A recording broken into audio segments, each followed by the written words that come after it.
좀 문 열고 들어가기 어려운 고급 레스토랑 같은 그런 느낌이 있거든요. 네. 그러니까 고급 레스토랑에서 누구나 먹을 수 있지만 어쩐지 좀 그렇잖아요. 그냥 동네 국밥집 가는 거하고 좀 마음의 준비를 하고 가야 될 것 같은 그런 느낌이 있잖아요. 그런 것처럼 박찬욱 감독의 작품이 그렇게 받아들여지는 것 같다. 이런 생각이 좀 들고 솔직하게 해라 이렇게 네. 하지만 솔직하게 재밌는 걸 어떡하란 말이야. 네. 재밌는 걸 재밌다고 했을 뿐이다 라는 생각이 들고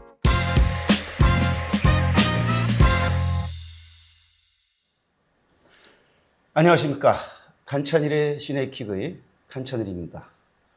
오늘은 긴 추석 연휴를 맞이하여 추석 영화 이야기를 안 할 수 없을 것 같은데요. 그 추석 시즌에 상영되는 영화 중에 하나가 바로 박찬욱 감독의 어쩔 수가 없다죠. 사실 그 영화에 대한 호불호가 워낙 갈리고 개봉 5일 만에 100만은 넘었습니다만은 기대에 못 미치는 흥행 성적으로 인해서 일각에서는 폭망했다라는 그런 평가도 나오고 반면에 그거는 너무 이른 평가 아니냐 좀 뒷심을 받으면서 또 추석 연휴도 있으니까 조금 더 지켜봐야 되지 않느냐 그런 진단도 나옵니다. 자, 이런 진단을 혼자 하기 좀 심심해서 아주 귀한 손님 한 분 모셨습니다. 인기 유튜버이면서 평론가죠. 라이너님 모셨습니다. 안녕하십니까. 이 바쁘신 네. 라이너님이 그렇습니다. 시간 내주셔서 고마운데 또 매부쇼 출연해서는 나가기 싫은데 전철 선생님이 오라 그래서 억지로 갔다 이렇게 말하면 안 됩니다. 네, 알겠습니다. 오라고 하셔서 온 거긴 한데 네네네. 부름을 받고 네네. 오라고 하시니까 또 제가 안 올 수가 없지 않겠습니까? 제가 그래서 그런 것 때문에 욕을 먹어요 보니까 아. 매불쇼에서 네. 아니 너무 강압적으로 억지로 그러는 거 아니냐. 사실 그건 아닌데 네, 우리가 전혀 그렇지 않습니다. 재밌게 하려고 농담을 하고 있는 건데 사람들은 네. 이게 진짜라고 네, 생각을 그래서 해가지고 제가 그것 때문에 진짜 애를 네. 먹고 있습니다. 마음고생도 많이 하고 그렇습니다. 오늘 한테 함께 해주셔서 반갑고요. 자, 단도직입적으로 묻겠습니다. 네. 어쩔 수가 없다. 네, 어쩔 수가 없다. 어떻게 보셨나요? 전 너무 재밌게 봤죠. 재밌게 보셨죠? 너무 재밌고 훌륭한 작품이다. 그냥 박찬욱 감독의 전체 작품 중에서 그러니까 전체 작품이 장편 기준으로 12편 정도 그 12편 되더라고요. 중에서 저는 상위권 한 3, 4위 어우, 정도를 할 3, 수 있다. 4위. 네. 이 정도 되는 좋은 작품이라고 생각을 합니다. 그렇죠. 뒷부분에 그러면 최고작은 뭐냐? 우리 그걸 한번 같이 그럼요, 짚어보려고 하는데 전작 장편 12편, 파란만장이라든지 일장춘명 같은 또 쓰리몬스터 같은 단편은 제외하고 장편, 본격적인 장편 전출작 12편 중에 3, 4위다. 그러면 굉장히 좋은 평가를 받은 건데 생각보다 가령 네이버 평점은 우리가 그렇게 진지하게 받아들일 필요는 없지만 참고 자료로 보면 7점대에 머물고 있어요. 9점대, 8점대, 이제 7점대, 5점대까지 있습니다만 싸이보그지만 괜찮아 같은 경우가 5점대고 한데 7점대면 상대적으로 좀 저조한 평가고 흥행도 개봉 5일 만에 100만 넘었으면 지금 성공한 거로 볼 수는 있지만 가령 올해의 한국 영화 종합 흥행 1위작인 좀비딸하고 이렇게 제가 비교를 해보니까 좀비딸은 개봉 5일 만에 180만 대에 달했고 그렇죠. 또 상영관 수도 어쩔 수가 없다가 더 많아요. 한 1,700개 그리고 그 좀비딸 한 1,500개 대였는데 자, 이 영화 줄거리를 굳이 우리가 소개할 필요는 없을 것 같지만은 그렇죠. 그런 건 없을 것 같은데. 네, 나름대로 우리 라이너도 그렇고 저도 그렇고 좋은 평가를 내렸는데도 불구하고 상대적으로 이렇게 좀 저평가된 듯한 느낌까지 지금 드는데 어떻게 보십니까? 일단은 저는 두 가지 측면에서 말씀을 드리자면 네네. 흥행은 잘 되고 있다고 생각을 합니다. 잘 되고 있다. 그러니까 좀비딸 같은 경우는 초반 흥행이 약간 좀 이해할 수 없을 정도로 많이 된 부분이 있거든요. 그러니까 F1 더 무비나 혹은 네. 다른 흥행작들에 비해서도 좀비딸은 초반에 정말 강력했었어요. 네네. 그거랑 비교하지 않으면 5일 만에 100만은 저는 네. 굉장히 훌륭한 성과다. 네. 그리고 네. 이제 요즘처럼 또 추석 연휴가 또 껴있기 때문에 네. 많은 분들이 요 정도 흥행 수익이면 우리가 보통 예상하면 이건 300만 정도 페이스다. 이렇게 예상을 하는데 전 그것보다 더 갈 거다. 이렇게 보고 있고 그러면은 박찬욱 감독의 역대 흥행작들을 쭉 보면은 공동경비구역 JSA가 최고 흥행작이거든요. 네. 그게 한 560만? 거의 뭐 600만 좀 안 됐죠. 네네. 그리고 두 번째가 이제 아가씨가 480만 정도. 500만이 안 됐습니다. 네네. 그러니까 300만 이상의 흥행이면 네. 박찬욱 감독의 작품들 중에서 꽤 흥행한 작품이다. 네네. 이렇게 말할 수 있는 거라서 저는 흥행 부분은 좋았다라고 네. 말씀드리고 싶고. 그리고 뭐 300긴 추석 연휴가 있으니까 300만은 무난히 뭐 넘지 않겠는가 뭐 그렇죠. 예상하면서 뭐 400만 뭐 500만까지는 한번 기대를 해보는데 어쨌든 흥행 실패는 아니죠. 라고 할 수는 없어요. 그건 절대 아니죠. 네? 네. 그런데 이제 워낙 그 감독도 그렇고 배우들도 그렇고 이 영화가 굉장히 대중적인 영화라고 평가를 했고 그렇게 그 알려진 거에 비해서는 조금 약하다. 그렇죠. 다소 약하다. 그거는 뭐 여러 가지 뭐 선생님도 많이 분석을 하시겠지만 네. 이제 박찬욱 감독의 작품이 사실 박찬욱이란 이름만 들으면 네. 천만 영화가 한 두세 개는 있을 것 같은데 근데 그렇지 않은 걸 보면은 이제 박찬욱 감독의 작품이 아무래도 대중들에게는 좀 어렵다. 네. 아무래도 좀 친화적이지 않은 느낌이 있다. 너무 이제 음식으로 말하자면 좀 문 열고 들어가기 어려운 고급 레스토랑 같은 그런 느낌이 있거든요. 네. 그러니까 고급 레스토랑에서 누구나 먹을 수 있지만 어쩐지 좀 그렇잖아요. 그냥 동네 국밥집 가는 거하고 좀 마음의 준비를 하고 가야 될 것 같은 그런 느낌이 있잖아요. 그런 것처럼 박찬욱 감독의 작품이 그렇게 받아들여지는 것 같다. 이런 생각이 좀 들고. 다만 이제 평가가 이렇게 안 좋은 평가가 많이 나온다는 거는 저는 되게 놀랍습니다. 그래서 사실 이거는 김희성 배우가 아주 좋은 말씀 하셨거든요. 김의성 배우 그렇죠. 뭐라고 했냐면 이제 요즘 시대 인터넷에서는 솔직함에 굉장히 큰 가치를 둔다. 하지만 그 솔직함이 반지성주의랑 결합되는 것 같다. 이런 말씀을 하셨어요. 근데 되게 정확한 진단이라고 저는 생각을 한 게 솔직한 걸 굉장히 큰 가치로 둡니다. 근데 그 솔직함을 마치 어떤 공격의 무기로 쓰는 것 같아요. 그러니까 아니 재미가 없는데 왜 너네는 재미없다는 말을 못해? 왜 박찬욱이라서 박찬욱 작품은 훌륭하니까 그래서 그런 거야? 이거 재미없잖아. 재미없다고 우린 말할 수 있어야 돼. 이런 식의. 그러니까 반지성주의랑 결합이 되는 것이죠. 나는 박찬욱의 영화를 재미없다고 말할 수 있어야 된다고 생각해. 요것만 생각을 하는 거예요. 근데 그래서 그 부분을 자세히 들여다보면 박찬욱의 이번에 어쩔 수가 없다를 왜 재미없다고 생각하느냐, 어떤 부분이 힘들었느냐라고 그분들이 쓴 걸 보면 저는 좀 요거는 약간 과장된 경향이 있다고 생각해요. 그러니까 이거는 어디까지나 코미디인데. 그렇죠. 블랙 코미디. 네, 블랙 코미디인데 여기에서의 주인공의 행동이 개연성이 없어 보인다가 첫 번째. 두 번째로는 현실적이지 않다. 그러니까 핍진성이 부족하다. 여기 두 번째인데 저는 코미디에서 개연성을 찾으면 안 된다고 생각해요. 그건 맞는 거잖아요. 코미디에서 등장인물의 행동이 개연성을 가져버리면 그게 재밌을 수가 없지 않습니까? 그래서 여기서는 이병헌이 맡은 만수가 진짜 어쩔 수가 없다라는 그런 자기 합리화 요걸 통해서 이상한 행동을 하는 게 주된 코미디의 포인트인데 근데 그게 말이 안 된다고 얘기를 해버리면 이거는 좀 장르에 대해서 좀 너무 박하게 보시는 게 아니에요. 그래서 사실 그렇거든요. 개연성으로 보면 맞아요. 해고됐다고 다른 사람을 죽이러 다니면 안 되죠. 그렇죠. 네, 근데 그런 게 아니에요. 이건 영화고 블랙 코미디인데. 그러니까 그 사실 이거는 이제 창작 시나리오가 아니고 그렇죠. 그 원작이 있잖아요. X. 그렇죠. X 도널드 그 웨스트레이크의 네. 1997년에 출간된 원작 소설을 그동안 한 20년 가까이 영화를 하고 싶어 했더라고요. 그리고 그 소설에 흠뻑 빠졌더라고요. 그 네네네. 박찬욱 감독이. 그리고 이제 2005년에는 그 코스타 가브라스. 사실 1960년대부터 70년대, 80년대, 90년대까지 그 오랜 세월 동안 소위 정치 영화 그러면은 마치 대명사인 것 마냥 1982년에는 의문의 실종, 미싱으로 알려진 영화로 그 잘난 칸 영화제 황금 종려상을 이미 거머쥐었고 그렇죠. 네. 그래서 뭐 제트라든지 계엄령 그리고 뮤직박스라는 영화로는 1990년에 베를린 황금호상까지 받았거든요. 그래서 사실 이 박찬욱 감독이 영화를 그 영화 학도로서 영화 공부를 할 때 코스타 가브라스 영화를 많이 참고했을 거예요. 그래서 영화 엔딩 크레딧 보면 이 영화를 코스타 가브라스한테 바칩니다.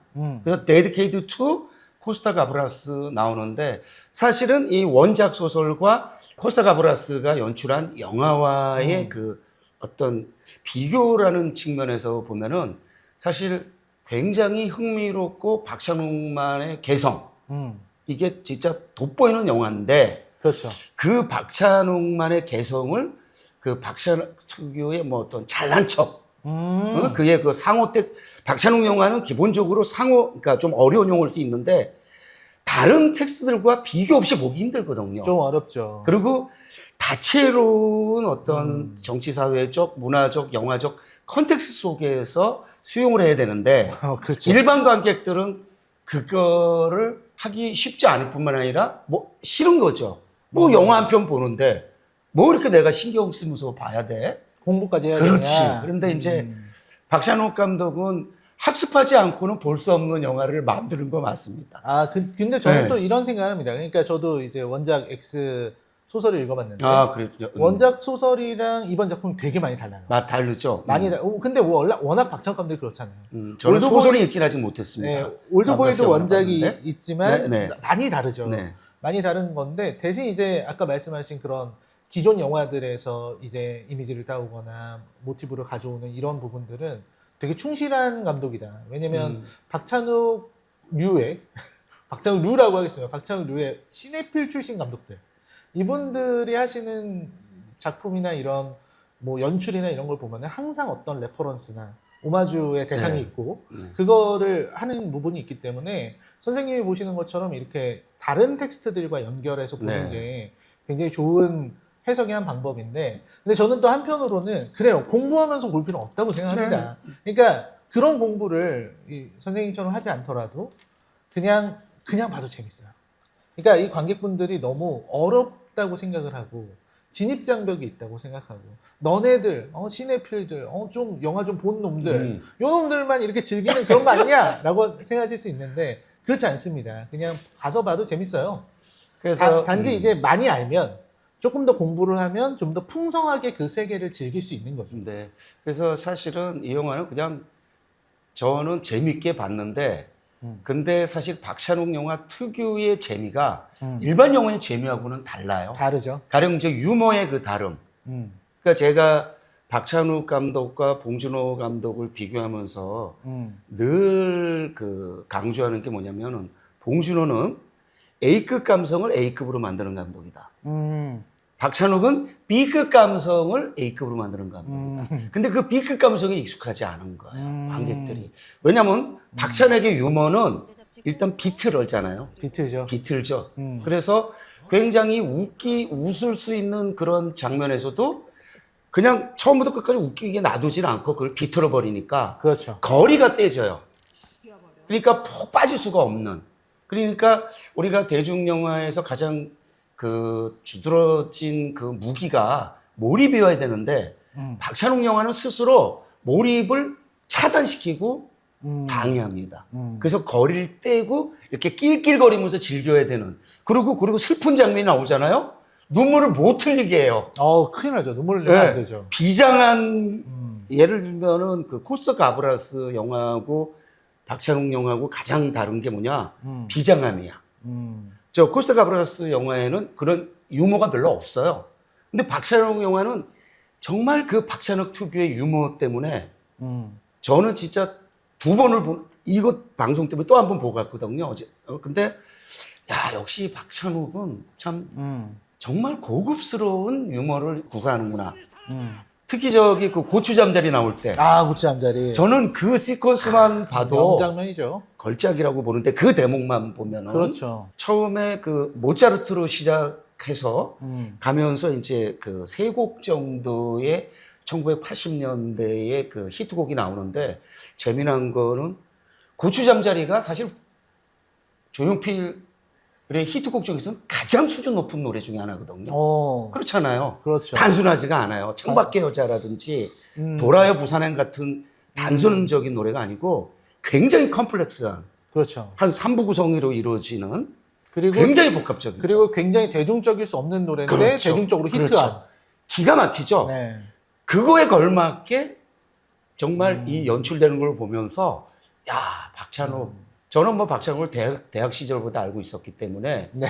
박찬욱 영화 세계를 누구보다 잘 압니다. 그럼요. 그 인간성도 알기 때문에. 근데 정말 거기서는 감탄했는데 또 어떤 장면들에서는 아 이거는 관객들이 푹 빠지기가 좀 어렵겠구나라는 것들이 있어서 결국에는 그게 걸림돌로 작용해서 뭐 5일 만에 100만이 실패한 건 아니지만 조금 상대적으로 저조한 헤어질 결심도 얼마나 큰 기대가 있었습니까? 엄청났었죠. 근데 200만이 채 안 됐거든요. 그거는 전 지금도 이해가 됩니다. 그렇죠. 네. 그래서 헤어질 결심은 오해받고 저평가된 영화다라는 생각이 들면서 사실 박찬욱 영화는 진입장벽은 좀 어렵긴 하지만은 빠져들면 헤어나올 수 없는.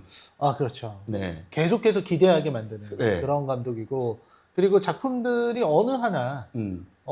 그냥 넘길 수 있는 작품들이 없는 것 같아요. 박찬욱의 영화는 어떤 작품도 그냥 평범한 작품이 없어요.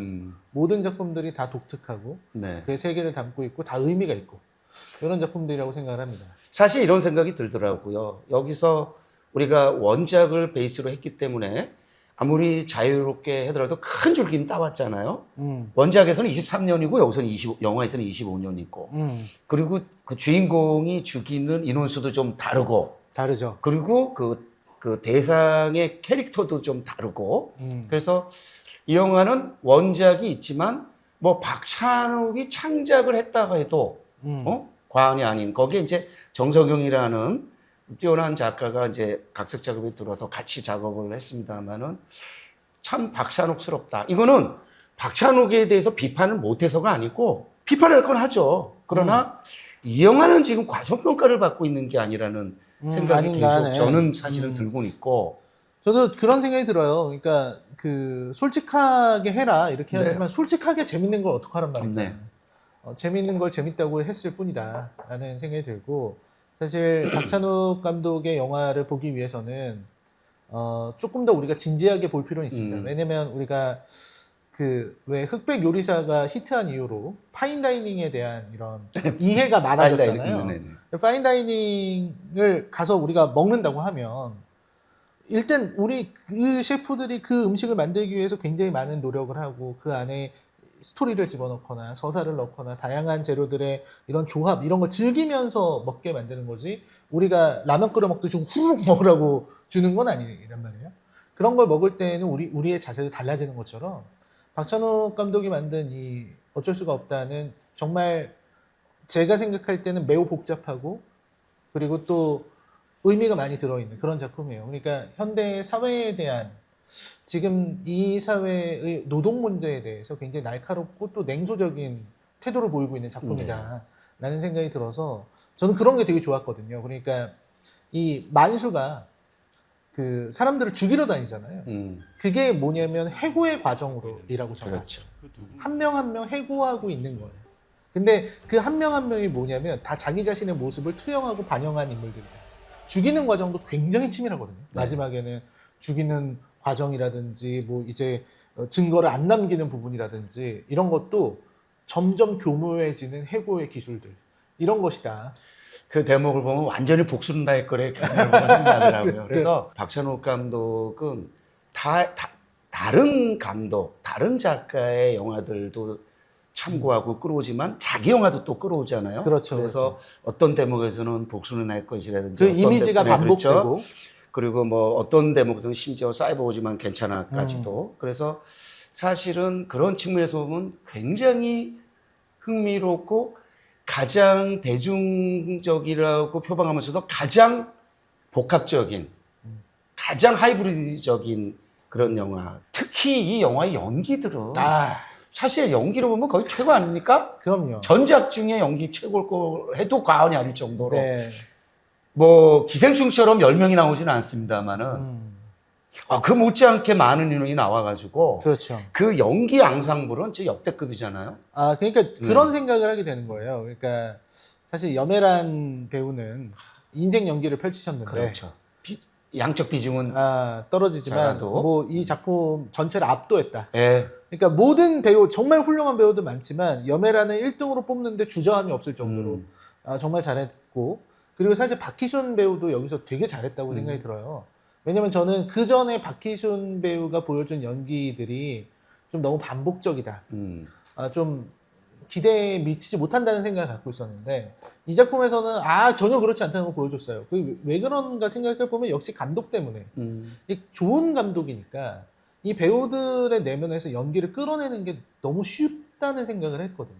그러니까 염혜란도 박찬욱을 만났기 때문에 마음껏 그걸 펼쳐볼 수 있었던 것이 아닌가 그런 생각을 많이 했습니다. 사실 저도 지금 거의 비슷하게 평가를 하는 게 다 잘했어요. 다 잘했죠. 그래서 예를 들면 100점 만점으로 치면 다 80점, 뭐 90점짜리 연기를 했는데 염혜란은 95점, 98점짜리 그렇죠. 100점에 갖고 온 연기를 한 거예요. 그래서 다 잘했는데 염혜란이 그 안에서 더 양적 비중이 작음에도 불구하고 돋보이는 걸 보면서 제가 사실 부산영화제에서 이성민 씨를 빼고는 다 이제 만나서 인사하고 뭐 악수 정도는 했는데 제가 염혜란 씨한테 귓속말로 혜란 씨 연기가 가장 빛나요. 부끄러워하더라고요. 아이 선생님. 근데 진심으로. 네. 저는 뭐 이병헌, 손예진 뭐 진짜 다 좋아하는데 네. 염혜란 배우 연기는 정말 특별한 주목을 요한다는 생각이 들었고 특히 그 최솔 그 어린 친구 그 딸요. 네네. 진짜 감탄을 했는데 이 친구도 진짜 대성하겠구나. 그리고 이 친구가 그 첼로 연주하는 그런 모습 물론 뭐 다른 사람이 프로가 연주를 하겠지만 그 처음에 시작할 때요 가족들이 막 다 이뤘다 이러면서 이렇게 앉는데 거기서 딸만 인상을 쓰고 있어. 아주 재미나요. 딸만 인상을 쓰고 있어. 뭔가 못마땅해. 근데 엔딩 장면에서 연주를 이렇게 꽤 길게 하는 장면이 나오면서 영화가 이제 마무리 단계로 가는데 그 곡이 제가 찾아보니까 굉장히 중요한 곡인데 그 마랭 마레라는 프랑스 작곡가가 지은 바디나주라는 곡이 되는데 이 곡이 이 제목이 이게 뭐냐면 농담을 뜻한대요. 결국에 우리 이 어쩔 수가 없다 이 영화는 감독은 이제 모가지나 원작 X를 도끼로 달고 싶었다고는 하지만 이 어쩔 수가 없다에서 이 곡을 통해서 이 곡과 자기 영화와 한바탕 농담처럼 진지한 농담. 근데 이때 이 농담은 결코 외면할 수 없는 그거를 이제 박찬욱 씨 유머로 부른 건데 그때 이 엄마가 들어가서 연주를 듣잖아요. 네. 그때 이 친구가 처음에는 인상 쓰고 있던 딸이 거기서 미소를 짓습니다. 결국에 이 영화는 그 딸을 중심으로 보면은 인상 처음에 그 행복해 것만 같은 그 가정에서 인상 쓰고 있던 딸이 웃음을 찾아가는 과정을 보여주는 영화로서 볼 때 그 딸의 놀라운 성장 영화가 되지 않겠는가 이런 생각이 들면서 사실 어떻게 보면 이 영화는 굉장히 모순적인 주목할 만한 모순적 텍스트인데 그 경지가 좀 다른 그래서 굉장히 박찬욱의 필모만이 아니고 한국 영화사 나아가서 아시아 영화사 세계 영화에서도 대단히 그 주목을 해야 될 문제작으로 결국에 남지 않겠는가. 저도 그런 저도 그런 생각이 들고. 네, 결국에 이제 한국 영화 대표로 내년 오스카 레이스에 참여하기 때문에 이거는 내년 또 상반기까지 계속 어쩔 수가 없다에 대한 관심이 이제 어느 정도는 집중될 텐데 굉장히 흥미로운 국면이 펼쳐지지 않을까 이렇게 생각합니다. 네, 저도 그렇게 생각하고 또 이게 그 마지막 음악이 농담이라는 거를 저는 몰랐었는데 그 얘기를 듣고 나니까 훨씬 더 이해가 깊어지는 것 같고 또 이 작품을 더 좋아하게 될 것 같아요. 왜냐면 제가 셰익스피어가 한 말 중에 제일 사랑하는 말이 우리는 인생이라는 무대 위에서 그렇죠. 한바탕 연극을 하고 있다. 네. 이 말을 전 되게 제일 좋아하는데 근데 그거랑 똑같은 결의 이야기잖아요. 네. 이 이야기 전부 한바탕의 농담이었다. 그게 박찬욱 영화고 저는 그래서 늘 악담은 아니고 박찬욱은 1000만이 넘기를 늘 바란다 그러지만 1000만이 넘기는 어렵다. 왜 그러냐? 유머나 화법 자체가 대중적이지 않아요. 저는 그래서 박찬욱이 들어도 뭐 할 수 없어요. 기분 나빠해도 그게 박찬욱 영화 세계고 물론 박찬욱 감독이 뭐 계속 영화를 만들어가면서 1000만 영화 자기가 바라는 대로 하길 바라지만 나올 수도 있죠. 그럼요. 그리고 뭐 나오지 않는다고 해서 박찬욱 영화 그럼요. 세계가 흥행이랑 상관없죠. 그렇죠. 뭐 그렇게 되는 거니까. 자, 이제 하다 보니까 마무리해야 될 시간이 됐는데 이게 지금 추석 계속 상영하잖아요. 네네. 우리 좀 뭐 추석을 맞이해서 매부쇼 시네마 지옥처럼 라이너와 전찬일이 뽑는 추석 영화 뭐 한 편 정도 추천하면 어떨까 싶은데 그 전에 네. 원픽 안 했구나. 원픽. 네. 박찬욱 박찬욱 전작 중에 원픽 뭡니까? 저는 당연히 복수는 나의 것이었는데 네. 요즘은 헤어질 결심으로 좀 흘러가고 있는 것 같아요. 헤어질 결심 또 욕먹겠는데 왜냐하면 잘난 척한다고 그 이유를 여기서 또 얘기하면 이게 또 시간이 많이 가니까 네. 저는 고민 많이 했습니다. 저도 2022년도에 칸에서 이 영화를 2번 보면서 헤어질 결심이 최고작 아닌가 싶었는데 저는 그 이후에 그 산업적 맥락, 국제적 맥락 이런 걸 보면서 역시 올드보이를 뽑아야 되겠다라는 생각을 했습니다. 그래서 저는 올드보이, 헤어질 결심, 복수는 나의 것 이런 순서로 가면서 그 다음에 이제 어쩔 수가 없다가 위치할 것 같은데 저랑 되게 비슷해요. 저는 헤어질 결심? 결심이나 복수는 네. 나의 것이 1, 2등이고 그다음 올드보이 그리고 어쩔 수가 없다. 그렇게 가는군요. 이렇게 갑니다. 자, 우리 추석 개봉작도 OTT 한 편씩 가볍게 추천하고 마무리 질까요? 네, 일단 개봉작 중에서 네. 개봉작 뭐 많은 작품들이 있는데 어쩔 수가 없다 뭐 당연히 있고요. 네. 그리고 뭐 요즘은 애니메이션도 많이 나와서 극장판 귀멸의 칼날이라든지 뭐 체인소맨이라든지 뭐 이런 작품들이 나와 있어서 다 재밌는데 저는 얼굴 한번 보시라고 추천드리고 네, 싶어요. 네. 왜냐면 얼굴을 아직 안 보신 분들이 많을 텐데 처음에 흥행이 잘 됐는데 요즘 좀 주춤하거든요. 근데 이 얼굴이라는 작품도 생각하면 생각할수록 괜찮은 작품이고 그리고 또 이제 아름다움에 대한 이야기를 아름다움과 추함 이거를 연상호 감독이 정말 잘 표현을 했다는 생각이 들었어요. 그러니까 우리가 생각하는 어떤 아름다움의 기준이라든지 예쁘다, 잘생겼다 이런 것들을 인간의 어떤 기능과 가치, 존엄이랑 연결시킨 거거든요.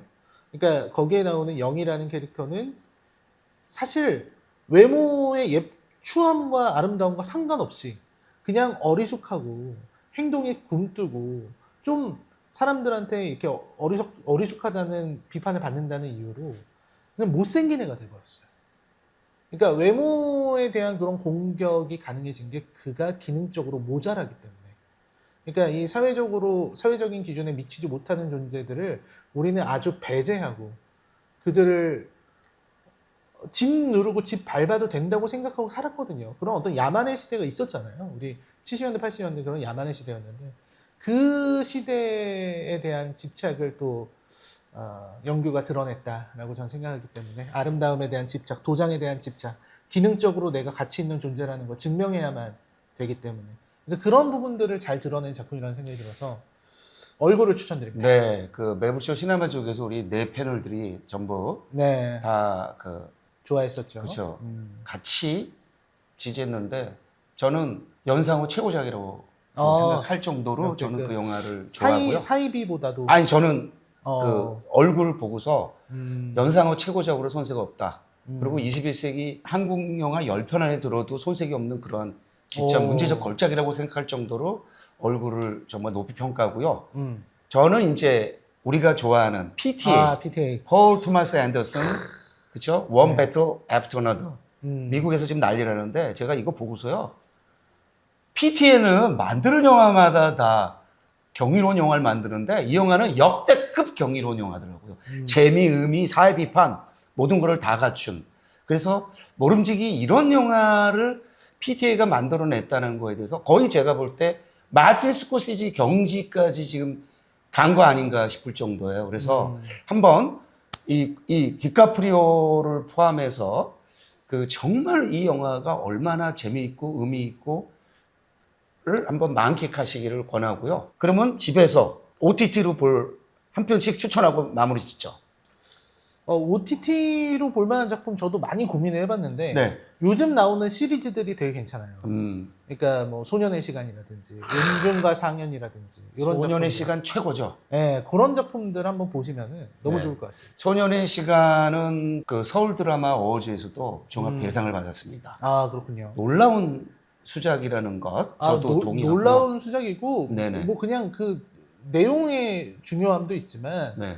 촬영이 그래서 원테이크가 그게 말이 안 되거든요.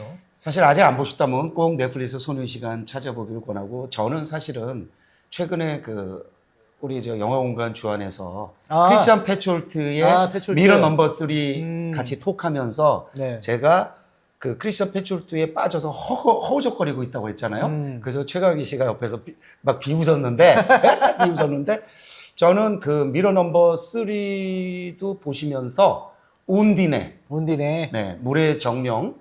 온디네는 설화 속의 물의 정령인데 그 물의 정령이라는 설화를 어떤 식으로 현대적으로 비틀었는가. 패초트식으로 극화했는지 강추하고 싶습니다. 그렇습니다. 네, 하여튼 하다 보니까 꽤 시간이 뭐 많이 흘렀는데 부족해요. 그렇지만 맞아요. 뭐 이 정도에서 마무리를 해야 될 것 같습니다. 네네. 어쨌든 함께 해주셔서 고맙고요. 네. 추석 연휴 잘 세시고 네. 우리는 매북시에서 뵙겠습니다. 네. 고맙습니다. 감사합니다.